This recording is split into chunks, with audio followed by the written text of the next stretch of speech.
अगला क्वेश्चन है, बंगाल के किस गवर्नर के समय में सरकारी खजाना मुर्शिदाबाद से कलकत्ता हस्तांतरित किया गया था? आपको बताना है बंगाल के गवर्नर उस वक्त के कौन थे जब सरकारी खजाना यानी ट्रेजरी को मुर्शिदाबाद से कलकत्ता हस्तांतरित किया गया था। कौन थे उस वक्त के गवर्नर बंगाल के? उस वक्त के गवर्नर थे वारेन हेस्टिंग्स। ठीक है, इनके समय में ही ट्रेजरी को मुर्शिदाबाद से कलकत्ता हस्तांतरित किया गया था। अगला क्वेश्चन क्या है, भूगोल के लिए ज्योग्राफिका शब्द का प्रयोग सर्वप्रथम किसने किया था? ज्योग्राफिका शब्द का प्रयोग भूगोल के लिए किसके द्वारा किया गया था सबसे पहले? तो सबसे पहले इरेटोस्थनीज ने भूगोल के लिए ज्योग्राफिका शब्द का प्रयोग किया था।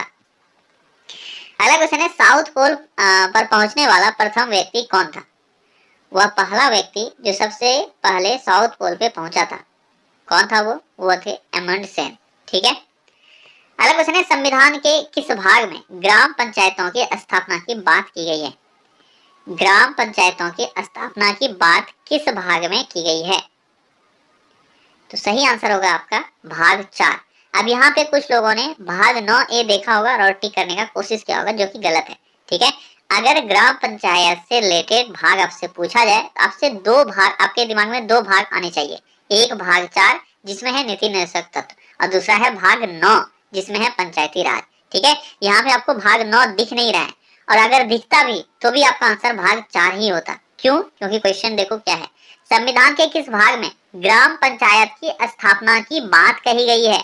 तो भाग 4 में जो आपका अनुच्छेद 40 है उसमें ये कहा गया है कि एक ग्राम पंचायत व्यवस्था होनी चाहिए, ऐसा व्यवस्था स्टेट गवर्नमेंट करेगी, ये कहा गया है भाग 4 के अनुच्छेद 40 में। वहीं पे अगर भाग 9 का बात करेंगे तो इसके तहत ग्राम पंचायत या पंचायती राज को संवैधानिक दर्जा प्राप्त हुआ है, और संवैधानिक दर्जा प्राप्त होने के बाद क्या क्या प्रावधान होंगे ये सब वर्णन आपको भाग 9 में मिलता है, ना कि स्थापना की बात वहां की गई है। ठीक है, स्थापित तो भाग 4 के अनुच्छेद 40 के अनुसार ही कर दी गई थी।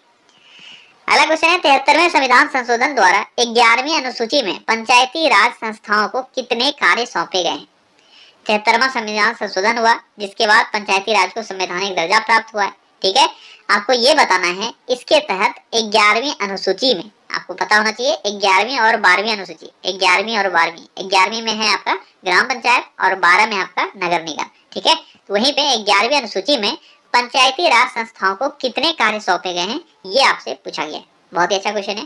तो सही आंसर आपका क्या होगा? सही आंसर होगा 29। ठीक है, टोटल 29 कार्य सौंपे गए हैं। अगला क्वेश्चन है, संपूर्ण भारत के कितने प्रतिशत भूभाग पर पठार का विस्तार पाया जाता है? संपूर्ण भारत के कितने प्रतिशत भूभाग पर पठार पाया जाता है? कितना है आपका आंसर? आपका आंसर होगा यहाँ पे लगभग 27.7%। कितना होगा? 27.7%। ठीक है, मैंने पहले भी आपको पढ़ाया हुआ है कि अगर आपसे पूछा जाए कि किस तरह का हमारा जो लैंड फॉर्म है वह किस तरह का बना हुआ है, सबसे पहले आपसे आएगा पर्वत, दूसरा आएगा पहाड़ी, तीसरा आएगा पठार और चौथा आएगा मैदान। ठीक है, तो पर्वत क्षेत्र कितना है, उसके बाद आपसे पूछा जाता है पहाड़ी क्षेत्र कितना है। तो ये सारी चीजों का आपको याद रखना है। पर्वत क्षेत्र लगभग 10-10.5% या 11% है। ठीक है, वहीं पे अगर आपसे पहाड़ी क्षेत्र पूछा जाए तो ये लगभग 19% या 18.5% के आसपास है।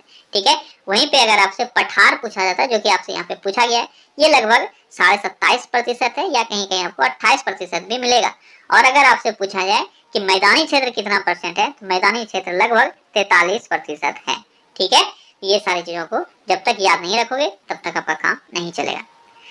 अगला क्वेश्चन है, भारत की मुख्य भूमि को रामेश्वरम द्वीप से कौन अलग करता है? भारत की मुख्य भूमि को रामेश्वरम द्वीप से कौन अलग करता है? कौन अलग करता है? तो पंबन चैनल। ये जो रामेश्वरम द्वीप है इसको पंबन द्वीप भी कहा जाता है। क्या कहा जाता है? पंबन द्वीप। और पंबन द्वीप को भारत के मुख्य भूमि से पंबन चैनल अलग करता है। अगला क्वेश्चन है, दीव एक द्वीप है। दीव एक द्वीप है कहाँ स्थित है?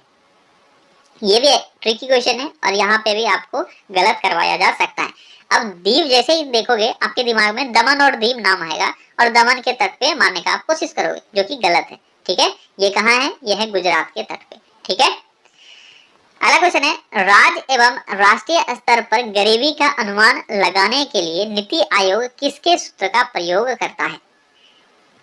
राज्य स्तर पर अगर पूछा जाए या राष्ट्रीय स्तर पर, दोनों स्तर पर गरीबी का अनुमान लगाने के लिए नीति आयोग किसके सूत्र का प्रयोग करता है? तो सही आंसर क्या होगा? सही आंसर होगा लकड़ा वाला। ठीक है, DT लकड़ा वाला। ये फॉर्मूला जो है इसी के द्वारा दिया गया फॉर्मूला का इस्तेमाल नीति आयोग के द्वारा किस चीज के लिए किया जाता है? तो गरीबी के अनुमान को लगाने के लिए, कितना गरीबी है इसका अनुमान लगाने के लिए DT लकड़ा वाला सूत्र का प्रयोग किया जाता है।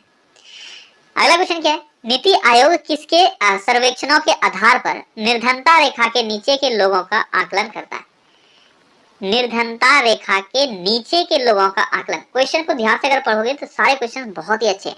ठीक है, यहाँ पे पहले आपसे क्या पूछा गया कि गरीबी का अनुमान कैसे लगाया जाता है। अब आपसे पूछा जा रहा है निर्धनता रेखा के नीचे, यानी गरीब तो जो है वो उसका डिफिनेशन हो गया। अब जो BPL में आता है, बिलो पॉवर्टी लाइन, ठीक है, तो BPL में जो आते हैं उसको हम लोग नहीं, नीति आयोग किसके सर्वेक्षणों के आधार पर आकलन करता है? तो यह है राष्ट्रीय नमूना सर्वेक्षण संगठन। इसके आंकड़ों के आधार पर ही नीति आयोग निर्धनता रेखा से जो भी नीचे लोग हैं, यानी BPL कैटेगरी में जो भी हैं, उसका लिस्ट तैयार करती है। अगला क्वेश्चन है, वाटर पोलो में एक पक्ष में खिलाड़ियों की संख्या कितनी होती है?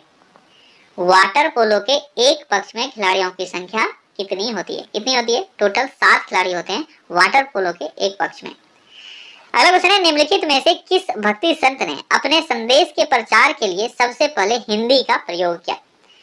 अपने बातों को लोगों तक पहुंचाने के लिए किस भक्ति संत ने सबसे पहले हिंदी का इस्तेमाल किया था? कौन थे वो? वो थे रामानंद, जिसने हिंदी के लैंग्वेज का इस्तेमाल किया था। अगला क्वेश्चन है, ज्ञान प्राप्ति के पूर्व महावीर का नाम क्या था? अब ये क्वेश्चन तो आपके लिए बहुत आसान हो गया। क्या था नाम? तो महावीर का नाम था वर्धमान। ज्ञान प्राप्ति से पूर्व महावीर का नाम क्या था? वर्धमान। अगला क्वेश्चन है, पुष्पों का अध्ययन क्या कहलाता है? पुष्पों का अध्ययन क्या कहलाता है? क्या कहलाता है? पुष्पों का अध्ययन कहलाता है एंथोलॉजी। अगला क्वेश्चन है, हड़प्पा के लोगों की सामाजिक पद्धति कैसी थी? हड़प्पा के लोगों की सामाजिक पद्धति कैसी थी? ये क्वेश्चन थोड़ा सा आपको कंफ्यूज कर सकता है। तो हड़प्पा के लोगों की सामाजिक पद्धति जो थी वो थी उचित समतावादी। ठीक है, कैसी पद्धति थी सामाजिक पद्धति? उचित समतावादी पद्धति का इस्तेमाल हड़प्पा के लोगों के द्वारा किया जाता था।